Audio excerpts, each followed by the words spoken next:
اما بعد اعوذ باللہ من الشیطان الرجیم بسم اللہ الرحمن الرحیم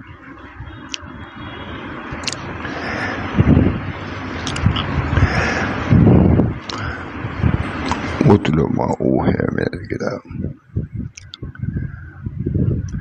ہمارے حضرت مولانا شاہ رسول اللہ صاحب کی کتاب بہت مشہور تلاوت قرآن. میں دبئی میں گیا تھا کہیں تو بہت سے تلاوت کے متعلق رسالے رکھے ہوئے تھے، بڑے عالم تھے، لیکن میرا خیال ہے کہ یہ کتاب ہی ان کے پاس تھی. کہا یہ کتاب مجھے بہت پسند ہے. عرب عالم تھے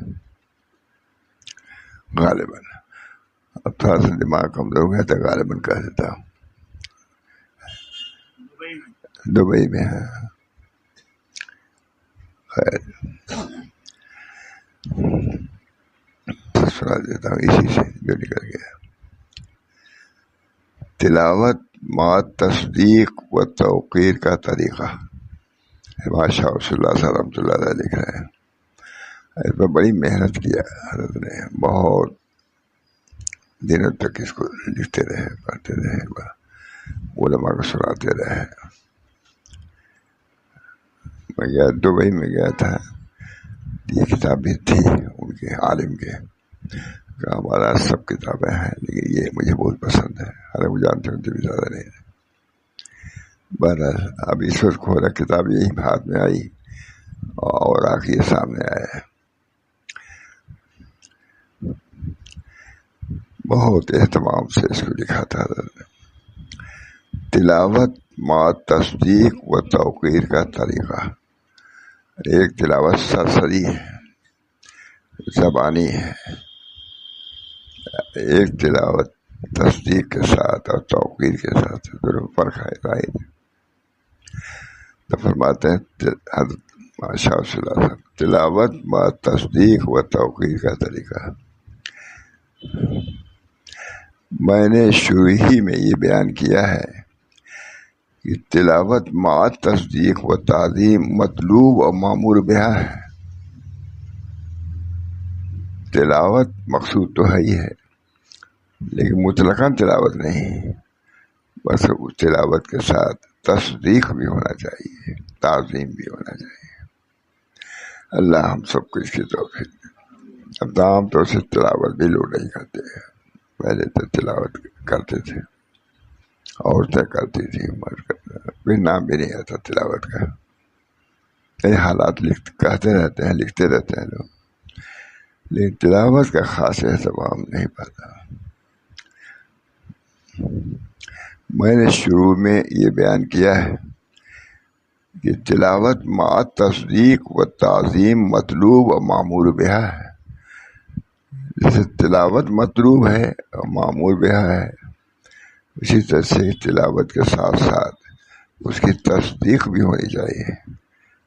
یہ بھی حق ہے، یہ بھی حق ہے. حضرت کوئی واقعہ سناتے تھے بہت. کوئی عورت تھی، وہ پڑھی ہوئی نہیں تھی لیکن وہ تلاوت اس طرح کرتی تھی، کھول لیا ہے، یہ بھی حق ہے، یہ بھی حق ہے، یہ بھی حق ہے. میں نے کئی بار سنا، کہیں لکھا بھی ہوگا اس میں. یعنی کوئی عورت تھی جو پڑھی ہوئی نہیں تھی تلاوت، لیکن تلاوت کرنا چاہتی تھی تو یہ کہتی تھی یہ بھی حق ہے، یہ بھی حق ہے، یہ بھی حق ہے. میں نے شروع میں بیان کیا کہ تلاوت مع تصدیق و تعظیم مطلوب و معمور بہا ہے. اس تلاوت کی فضیلت کی کثرت سے احادیث میں فضیلت وارد ہے جو تصدیق کے ساتھ ہو. اب اس طرح تلاوت کرنے ہوتا ہے. اسی تلاوت کی فضیلت کثرت سے احادیث میں نے شروع میں بیان کیا ہے کہ تلاوت مع تصدیق و تعظیم مطلوب و معمور بہا ہے. اچھے الفاظ، بڑی محنت سے لکھا حضرت نے، مہینوں لگا اس میں. لکھتے تھے، کرتے تھے، اخیر میں نے شروع ہی میں یہ بات کہا ہے کہ تلاوت مع تصدیق یہ اللہ کا کلام ہے۔ حضرت اکرمہ جب تلاوت کے لیے بیٹھتے تھے اور قرآن لیتے تھے تو فرماتے ھذا کلام ربی، میرے رب کا کلام ہے۔ یہ تدبر تفکر ہی تو ہے مولانا، ابھی تلاوت شروع نہیں کیا، اس سے پہلے کہ ھذا کلام ربی، میرے رب کا کلام ہے۔ میں نے شروع ہی میں یہ بیان کیا ہے کہ تلاوت مع تصدیق و تعظیم مطلوب و معمور بہا ہے۔ تلاوت یہ خدا کا کلام ہے، استحضار کرو خدا کا کلام ہے، لیکن بندے سے پڑھنے کا مطالبہ کرتا ہے کہ تصدیق، اس کی تصویب کرتا ہے، اس پر اجر دیتا ہے۔ ایک حرف پر 10 درجہ ہے نا، الف لام میم، یہ نہیں کہ ایک حرف ہے، الف خود ایک حرف ہے، لام حرف ہے، میم، تو الف لام میم سے 30 نیکی مل گئی۔ میں نے شروع ہی میں یہ بیان کیا ہے کہ تلاوت مع تصدیق و تعظیم مطلوب معمور بہا ہے۔ اسی تلاوت کی فضیلت کثرت سے احادیث میں وارد ہے۔ اب اس طرح تلاوت کرنے کا طریقہ بتلاتا ہوں، وہ یہ کہ جب تلاوت کا ارادہ کرے، قرآن لے کر بیٹھے تو یہ مراقبہ کرے کہ یہ اللہ تعالیٰ کا کلام ہے۔ بس فرماتے، بہت فرماتے تھے، تھوڑا سا لکھا تو چند سطر، جو بحث اٹھاتے تھے مہینوں اسی پر بیان ہی کرتے رہتے تھے۔ عشاء بعد بلاتے تھے، مغرب بعد بلاتے تھے، جامع صاحب بیچارے یہی مکان ہے، اللہ ماشاء اللہ ان سب چیزوں کو لکھنے میں پیش وہی تھے، جامع صاحب مولانا عبدالرحمن جامی، مکان بالکل سامنے ہے تمہارا۔ اللہ تعالیٰ ان کی مغفرت فرمائے۔ ہم لوگ کو استاد بھی تھے، پڑھائے بھی تھے، حضرت کے سامنے ہی پڑھاتے تھے۔ اسی تلاوت کی فضیلت کثرت سے احادیث میں وارد ہے۔ اب اس طرح تلاوت کرنے کا طریقہ بتلاتا ہوں، وہ یہ کہ جب تلاوت کا ارادہ کرے اور قرآن لے کر بیٹھے تو یہ مراقبہ کرے کہ اللہ تعالیٰ کا کلام ہے اور کچھ نہیں، کہ خدا کا کلام ہے، یہ تو کسی مخلوق کا کلام ہے، یہ قرآن پاک خدا کا کلام۔ فرق ہوگا کہ نہیں؟ جب اس شہزاد سے آدمی تلاوت کرے گا، تلاوت میں جی بھی لگے گا۔ اللہ تعالی ہم سب کو ایسی تلاوت کی توفیق مرحمت فرمائے۔ اب اس طرح تلاوت کرنے کا طریقہ بدل، وہ یہ کہ جب تلاوت کا ارادہ کرے اور قرآن لے کر بیٹھے تو یہ مراقبہ کرے کہ یہ اللہ تعالیٰ کا کلام ہے۔ بس یہ خدا کا کلام، کوئی مخلوق کا کلام نہیں ہے، یہ کوئی ناول نہیں ہے، اشعار نہیں ہے، یہ خدا کا کلام۔ یہ کسی مخلوق کا کلام نہیں، کسی شاعر کا دیوان نہیں۔ اسی طرح خوب اپنے دل میں کلام اللہ کی عظمت کا استحضار کرے۔ وہ ایک دن بیان تھوڑی کرتے تھے، مہینوں سے جو مضمون آیا بس بیان کرا۔ یہ اللہ کا کلام ہے، کسی مخلوق کا کلام نہیں، یہ کسی شاعر کا دیوان نہیں، قرآن ہے، یہ استحضار کرو۔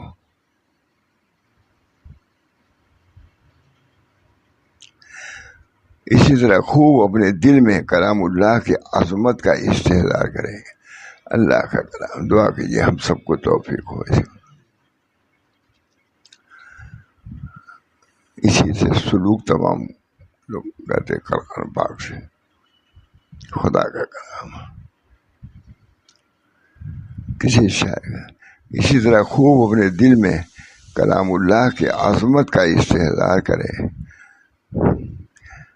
اور اس پر ایمان و تصدیق کو بار بار دل میں لائے کہ خدا کا کلام ہے۔ کوئی دیوان سے، کسی شاعر کا دیوان نہیں پڑھ رہے ہو، بلکہ اللہ کا کلام پڑھنے جا رہے ہو۔ اپنے کو پورے طریقے سے اللہ ہم سب کو توفیق دے مولانا.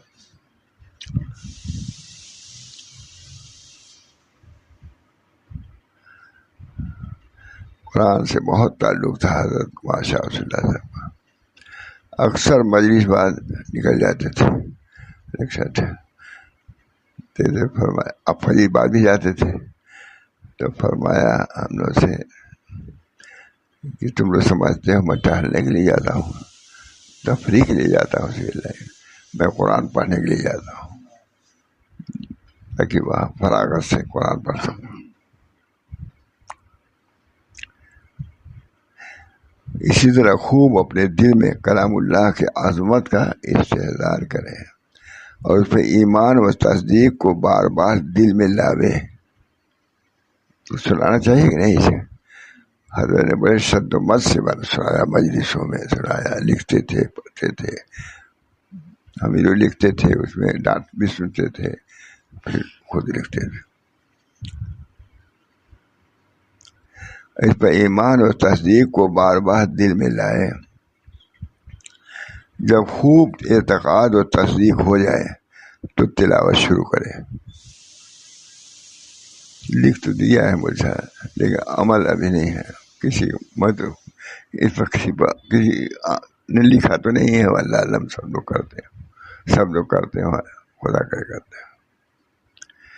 جب خوب اعتقاد اور تصدیق ہو جائے کہ اللہ کا کلام ہے, اس کے پڑھنے کے لیے جا رہا ہوں, میں اس لائق نہیں, اللہ کی توفیق سے میں پڑھنے جا رہا ہوں, اللہ بإذنہ و توفیقہ. جب خوب اعتقاد و تصدیق ہو جائے تو تلاوت شروع کرے. یہ تلاوت ایمان سے ناشی ہوگی. جب اس طرح کرو گے تو تلاوت لسانی زبانی نہیں ہوگی بلکہ قلبی تلاوت ہوگی. میں سمجھتا ہوں, خود اپنے کو بھی کرتا ہوں, زیادہ تمام لکھا ہوا ہے حضرت کی کتاب ہے, لکھاتے تھے تو ہم انہوں سے کیے. جب خوب اعتقاد اور تصدیق ہو جائے تو تلاوت شروع کرے. یہ تلاوت ایمان سے ناشی ہوگی, زبان سے نہیں بلکہ ایمان سے ناشی ہوگی. جب یہ غور و خوض کر لو گے تو پڑھو گے زبان سے, لیکن تلاوت کیا ہوگی؟ قلبی ہوگی. یہ تلاوت ایمان سے ناشی ہوگی اور اس کا تعلق قلب سے ہو جائے گا. یہ تلاوت ایمانی و قلبی ہوگی. دعا کیجیے مولانا توفیق ہو جائے. بہت بار بار بیان کرتے رہتے تھے, ہمیں دعا کیجیے. اس کے باوجود حقیقی تلاوت میسر نہ ہو تو افسوس ہے اپنے حال پر, اپنے حال پر افسوس. یہ تلاوت ایمان سے ناشی ہوگی اور اس کا تعلق قلب سے ہوگا. یہ تلاوت ایمانی و قلبی ہوگی, لسانی نہیں, زبانی تلاوت نہیں بلکہ یہ قلبی ہوگی. لسانی و رسمی نہ ہوگی. اور جب تلاوت ایمان و اعتقاد سے ہوگی تو چونکہ اعتقاد و ایمان خود کمال ہے اور جملہ کمالات کا موجب بھی ہے, تو اس تلاوت کے ذریعے اللہ تعالیٰ کے معرفت و محبت اور تمام مراتب قرب حاصل ہو جائیں گے. بہت خراب کر علماء ہی رہتے, زیادہ علماء ہی رہتے تھے. جملہ کمالات کا موجب اسی تلاوت کے ذریعے اللہ تعالیٰ کے معرفت و محبت اور تمام مراتب قرب حاصل ہو جائیں گے. اور یہ قرب ایک وجدانی شے ہے. اللہ کا قرب وجدانی ہے, ہمارا آپ کا قرب تو ظاہری ہے. ان اللہ معنا, اللہ ہمارے ساتھ ہے. ساتھ ہونے کا مطلب یہی ہے کہ وجدانی ہے, دیکھنے میں نہیں آتی, لیکن ہر بزرگ کے ساتھ اللہ کی نصرت ہوتی ہے. اور جملہ کلمات کا مجھے تو اسی تلاوت کے ذریعے اللہ تعالیٰ کے معرفت اور محبت اور تمام مراتب قرب حاصل ہو جائیں گے. اللہ ہم سب کو توفیق دے. ہم تو پڑھتے ہیں جب تو اثر بھی کیا اثر ہے, اتنی جذب سے بیان کرتے تھے چیزوں کو, تو خلاصہ رہتا ہے، سب نقل کیا ہوا ہم لوگ کا.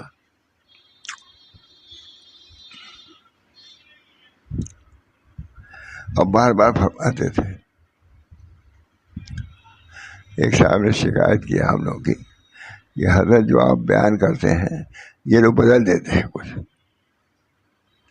جیسے ہم لوگ کے محسن بھی تھے لوگ، لکھنے والے جامی صاحب تھے، بدل دیتے ہیں.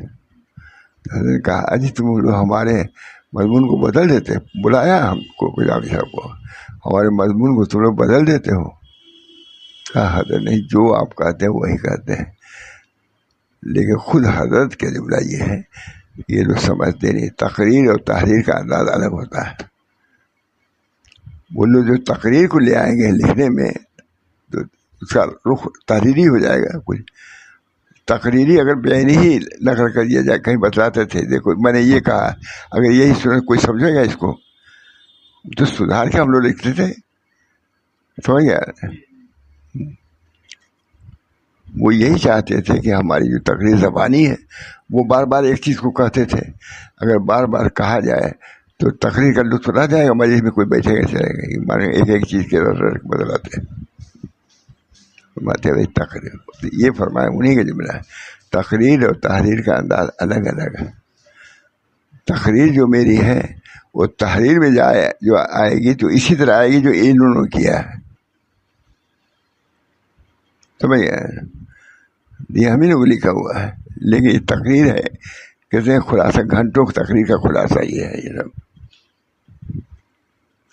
جب تلاوت ایمان و اعتقاد سے ہوگی تو چونکہ اعتقاد و ایمان خود کمال ہے اور جملہ کمالات کا موجب بھی، تو اسی تلاوت کے ذریعے اللہ تعالیٰ کے معرفت و محبت اور تمام مراتب قرب حاصل ہو جائیں گے. اللہ تعالیٰ کا شکر. اور یہ قرب ایک ویزانش ہے. اللہ کا قرب ایسا تھوڑی ہے جیسے ہمارا آپ کا ہے. اللہ کا قرب ان اللہ معانا ہے کہ نہیں؟ اللہ جیسے آپ ہیں اللہ بھی ہے، لیکن اللہ کو دیکھ رہا ہے کوئی. لیکن یہ تو یقین ہے کہ اللہ جو ہمارے ساتھ ہے. اب کس قسم کی معیت ہے ساتھ ہے تو اللہ ہی بہتر جانتا ہے، وہی جا کے معلوم ہوگا. کیفیات کا وجود ہو جائے گا. یہاں جو چیزیں وہم میں ہیں، خیال میں ہیں، وہ سب سامنے آ جائیں گے.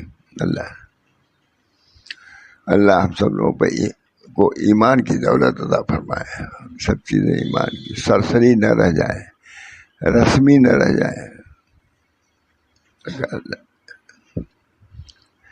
اور جملہ کمالات کا وجہ تو اسی تلاوت کے ذریعے اللہ تعالیٰ کے معرفت و محبت اور تمام مراتب قرب حاصل ہو جائیں گے. اگر اس طرح تلاوت کرو گے کہ اللہ حاضر ہے، سن رہا ہے. اور یہ قرب ایک وجدانش ہے جو مدرک بالوجدان ہوتی ہے، یعنی وجدان ذوق سے سمجھی جاتی ہے. وہ جیسے بھوک و پیاس، کوئی دیکھتا ہے بھوک پیاس؟ کوئی نہیں دیکھتا. بھوک لگی ہے آپ کو، آپ کا، لیکن کوئی جانتا نہیں. اللہ تعالیٰ کی معیت ہے ہمارے ساتھ، لیکن اس ذہن سے اس کا ادراک ہم نہیں کر سکتے. معیت ان اللہ ہمارے، جب یہ اصلاح صاف اللہ ہمارے ساتھ ہے. جو لوگ اعتقاد سے تلاوت کرتے رہتے ہیں بتدریج ان کو کیفیت وجدانیہ حاصل ہوتی جاتی ہے. آپ کتنے تلاوت کرتے ہیں؟ آدھا پارا، بلکہ تلاوت ہی زیادہ چھوڑتے ہیں، وظیفت کچھ پڑھ بھی لیتے ہیں. بتدریج اس کو کیفیت وجدانیہ حاصل ہوتی جاتی ہے اور تلاوت کی حلاوت و لذت بڑھتی جاتی ہے. بہت اچھا ہے نا. محبت و ذوق بڑھتا جاتا ہے. اللہ تعالیٰ سے تعلق قوی ہوتا جاتا ہے. بہت اس کو بیان فرماتے ہیں. 10 دن کی تقریر کا اور زیادہ بہت زیادہ ہے اس کا خلاصہ ہے. بہت خوش ہوئے جب پیش کیا ہم نے. الفاظ بہت ہے اس کے، 4 گنا ہو جائے گا.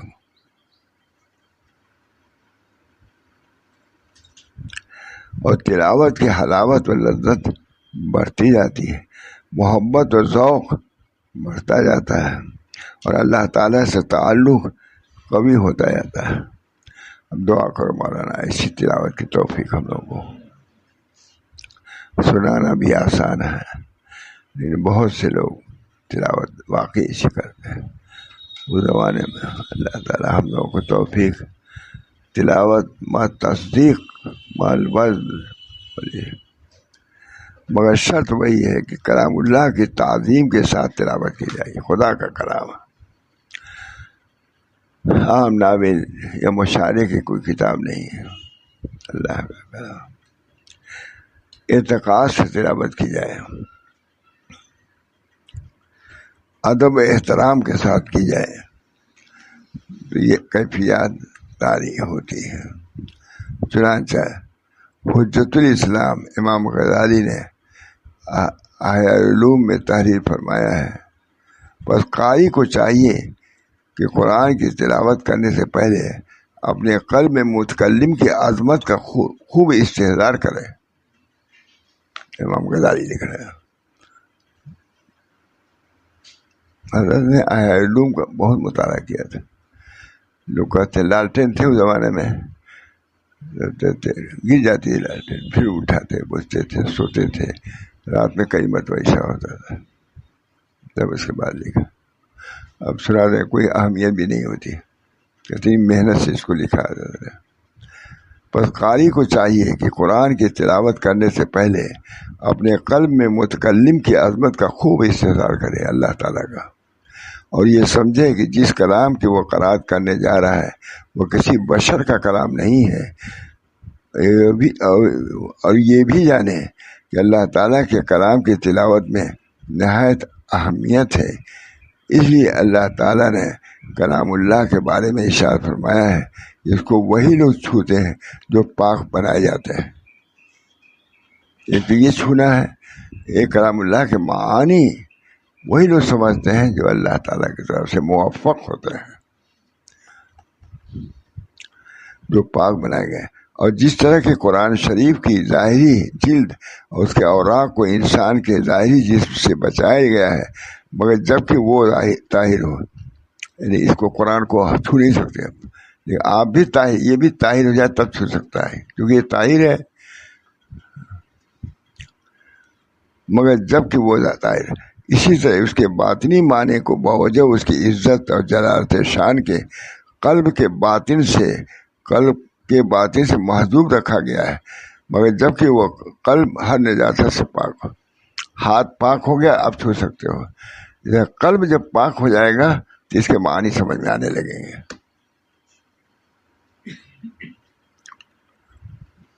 اب یہ ایک دن تھوڑے بار بار سناتے رہتے تھے، تو علماء ہی رہتے تھے اس زمانے میں، تو دیوبند کے علماء سبھی آتے تھے، علامہ بھی رہتے تھے۔ عزت اور شان کے قلب کے باطن سے محجوب رکھا گیا ہے، جیسے کلام اللہ کو ہم چھو نہیں سکتے اس کے ظاہر کو بغیر وضو کے، اسی طرح اس کے معانی کو بھی چھو نہیں سکتے بغیر باطن طہارت کے۔ پڑھتے پڑھاتے ہم لوگ اللہ ان دولتوں سے نعمتوں سے مالا مال فرمایا ہم لوگ۔ اس کی عزت اور جلالت شان کے قلب کے باطن سے محجوب رکھا گیا، مگر جب کہ وہ قلب ہر نجاست سے پاک اور نور تعظیم و توقیر سے منور ہو تو کھل دیتے ہیں اللہ تعالیٰ۔ اب دعا کیجیے کھل جائے ہم لوگ کا دل، نور قلب سے اس کو پڑھنے لگے،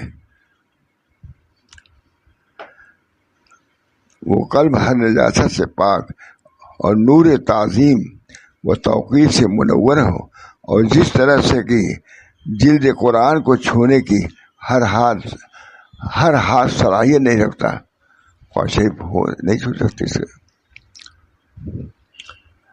ویسے ہی اس کے حروف کے تلاوت کے لیے ہر زبان اہلیت نہیں رکھتی، اس کے لیے وضو کی ضرورت ہے، طہارت کی ضرورت ہے، بات ہی۔ اور اسی طرح ہر قلب اس کے معانی و معارف کو پانے کے لیے لائق نہیں ہے۔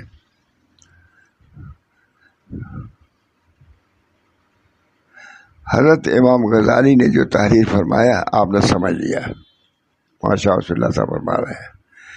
ایک بات امام ہی کی برکت سے عرض کرتا ہوں کہ امام نے جو یہ تحریر فرمایا کہ ہر ہاتھ اس کو چھونے کی صلاحیت نہیں رکھتا، اسی طرح ہر زبان اس کے حروف کی تلاوت کی اہلیت نہیں رکھتی، اور ہر قلب اس کے حقائق کو حاصل کرنے کے قابل نہیں ہے، تو ٹھیک ہے، مگر میں اس کو اس عنوان سے بیان کرتا ہوں کہ ہر ہاتھ اس کو چھونے کی صلاحیت رکھتا ہے۔ امام غزالی کیا نہیں رکھتا؟ تو حضرت فرما رہے ہیں کہ میں کہتا ہوں کہ ہر ہاتھ اس کو چھونے کی صلاحیت رکھتا ہے، مگر جبکہ باوضو ہو۔ ہر ہاتھ قرآن کو چھو نہیں سکتا، مگر جبکہ یہ ماشاء اللہ صاحب علماء کے سامنے بیان کیا ہے، سب جھوم جاتے تھے، دیوبند کے علماء رہتے تھے اس میں بیان۔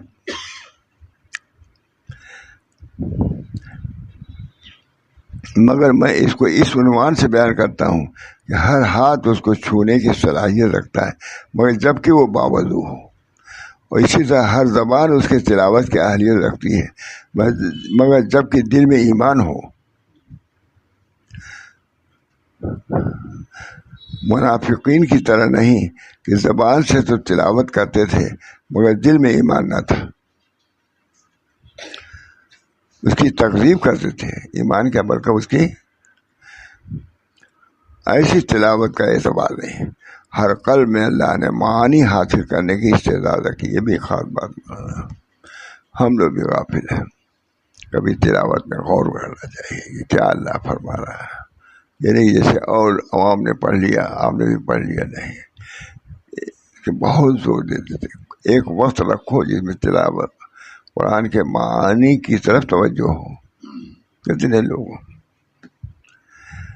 ایسی تلاوت کا اعتبار نہیں، ہر قلب میں اللہ تعالیٰ نے معانی حاصل کرنے کی استعداد رکھی ہے، میں جبکہ مقصود اللہ کی رضا ہو تب میں کرو گے وہ، ما سوى اللہ کوئی شے مطلوب نہ ہو، یعنی نیت خالص ہو، اسی سے تلاوت یہی سے قلب میں جو نجاست اور پلیدگی ہوگی دور ہو جائے گی، وہ رضا ہے اور پاکی نصیب ہو جائے گی۔ ذکر حق پاکس چوں پاکی رسید، ذکر حق پاکس جو پاکی رسید، رخت بر بندد برو آیت پلید۔ ذکر حق پاک ہے، جب اس کو دل سے پڑھو گے تو دل کی گندگی باہر چلی جائے گی، معلوم۔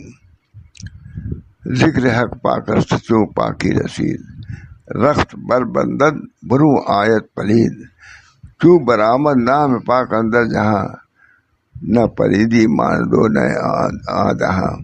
کہتے ہیں جب ذکر حق کی پاکی عام ہوگی تو یہ سب پلیدی جو زبان پر دھرنے سب دور ہو جائے گا۔ تلاوت کلام اللہ سے قبل باقی کا مطالبہ ایسے ہی ہے جیسے کسی نجس شے سے کہا جاتا، کہا جائے کہ پاک ہو کر دریا میں داخل ہو، اس سے پہلے نہیں۔ تو جب قرآن پاک قلب کی صفائی اور اس کو ہر نجاست سے پاک کرنے ہی کے لیے نازل ہوا ہے، جیسا کہ اللہ تعالیٰ نے ارشاد فرمایا، یا ایھا الناس قد جاءکم، اے لوگوں تمہارے پاس تمہارے رب کی طرف سے ایک ایسی چیز آئی ہے جو نصیحت ہے، اور دلوں میں جو روگ ہیں ان کے لیے شفا ہے، اور رہنمائی کرنے والی ہے، اور رحمت ہے ایمان والوں کے لیے۔ تو بغیر تلاوت کے کیسے شفا اور پاکی حاصل ہوگی؟ اس سے پہلے نجاست سے پاکی کا اور امراض قلب سے شفا کے مطالبہ کرنا کب مناسب ہو سکتا ہے؟ آگے آپ فرماتے ہیں مسئلہ کو اس کے لیے بھی نجاست سے دوری، ہاتھ پیر کی نجاست سے دوری، دل کو بھی صاف کرو تو قرآن سے تم کو نفع ہوگا۔ اللہ ہم سب کو اس کی توفیق دے۔ دعا کر لیا،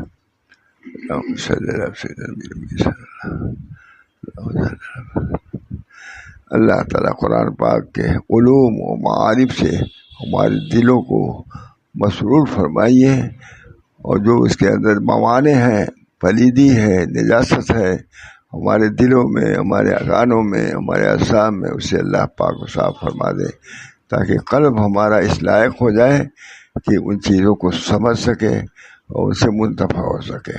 ربنا تقبل منا انک انت السمیع العلیم برحمتک یا ارحم الراحمین، بحرمت سید نبی کریم صلی اللہ تعالی علیہ وسلم۔